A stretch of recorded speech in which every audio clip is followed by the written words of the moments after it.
Never stop at roadside memorials. You know those people who always seem to run late, no matter how much they plan? The ones you tell to arrive 15 minutes early, knowing they'll still show up late? That's me. It wasn't always like this, though. Before my daughter, Bryn, punctuality was almost a religion for me. I checked traffic ahead of time, filled my gas tank the night before, and even set my oven clock 5 minutes fast. But babies don't care about your schedules. Bryn, now 9 months old, has turned my meticulously ordered life into controlled chaos. She's unpredictable. 1 minute calmly chewing on a teething toy, the next launching it across the room like a projectile. And since her mother left 3 months ago, it's just been the two of us, trying to figure this new world out. This morning, we were doing okay, early even, on our way to her 9-month checkup. That is, until she poked the nipple of her bottle and dumped milk all over herself. Back to the house, we went for an outfit change. By the time we were out the door again, I was sweating. It was 9:19. The appointment was at 9:30, 20 minutes away. Late, as usual. We were 5 miles out when Bryn started wailing in the back seat, a high-pitched, unrelenting cry that clawed its way into my skull. I couldn't ignore it. I pulled over, swearing under my breath. If I knew what was coming, I would have kept driving. Hell, I'd have driven straight to the next state.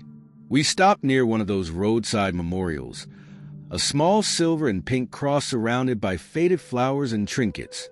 Emily Semple, the name read. A child, maybe. My heart ached briefly for her, for the family she left behind, but I shoved the thought aside. Bryn was my focus. I opened the back door, and there she was, red-faced and sweaty, blonde curls plastered to her forehead. She looked so much like her mom when she cried. I wiped her face, kissed her forehead, and handed her the bottle she'd thrown. She immediately hurled it at me. It bounced off my forehead and onto the floor. Typical. I bent down to retrieve the bottle, knocking a cascade of junk out of the car.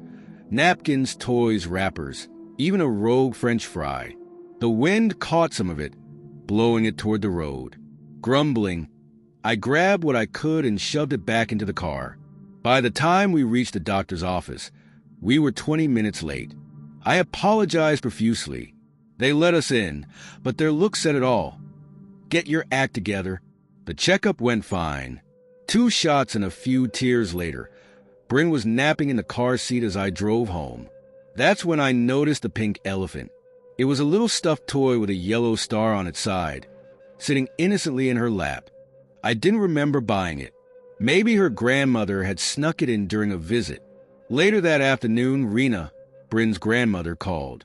She's been a lifesaver since my wife left, always stepping up for us. She asked about the appointment, then invited us over so I could have a break. At first, I hesitated.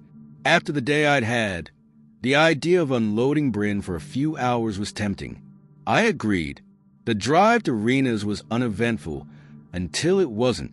At a stoplight, I reached to turn up the radio, and the next thing I knew, my world exploded. The car was hit. Glass shattered, metal crumpled. We flipped. Once. Twice. My head slammed into the steering wheel. My only thought was Bryn. Was she okay? When the car came to a stop, upside down, I craned my neck to see her. My sweet baby girl, still strapped into her seat, but her neck, it was bent in a way no neck should ever bend. Blood pooled beneath her tiny body. I screamed. Then I saw her, the little girl in the dirty dress, standing outside the wreck. Her eyes locked on mine before everything went black. I woke up to my phone ringing.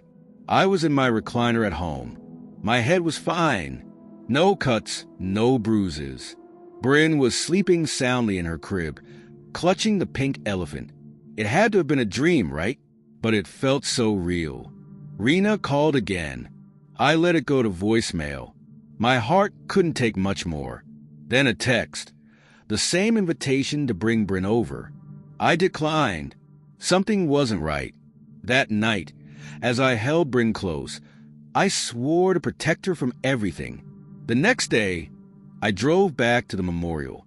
The pink elephant sat in the back seat, staring at me.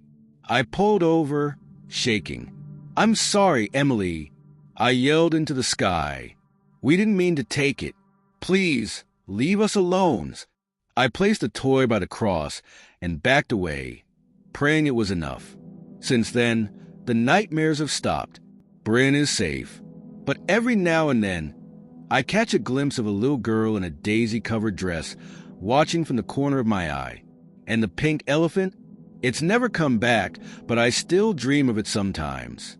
Of its beady eyes, staring into mine, and the weight of a sorrow I'll never fully understand.